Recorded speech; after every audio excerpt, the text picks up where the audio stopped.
Look, it's the Hitler Atari sphere.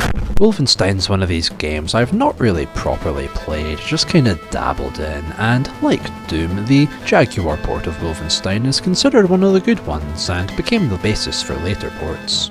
Controls simple as hell, you just shoot, run ridiculously fast into walls, and toggle the strafing. It feels fine, I think face button strafing isn't bad, although compared to Doom it doesn't feel so nimble and whirly. I found it better just to shoot from afar, rather than getting all up in your opponent's grill and circling them to death.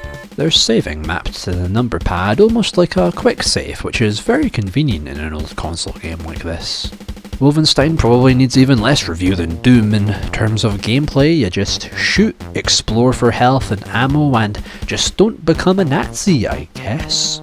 The music fits the look well. There's a bright, cartoony, comical, satirical look to the game. I mean, there's Mecha Hitler, so yeah, it's definitely not meant to be too serious. Music's alright, it's just sort of there to add to the sense of battle and gunfire. I never really got much from it, but it's just chilling there, getting you more into the feel of these wacky, rusty Nazi castles.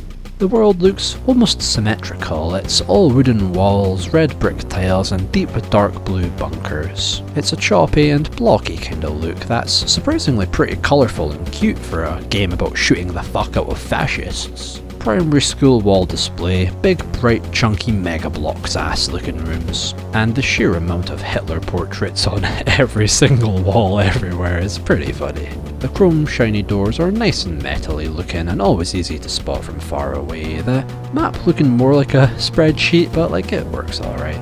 Yeah, it's a fun, simple FPS. Enemies go down fast, but the tension is still pretty good. Its visuals are unique and the music fits alright.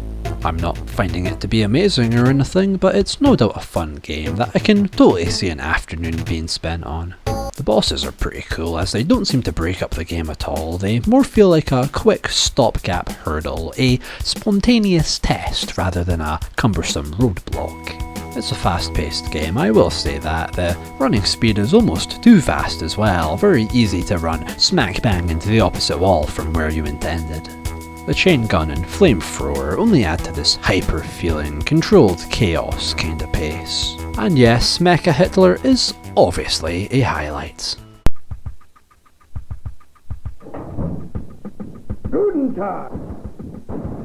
Oh, and can't forget the Nazi zombies either.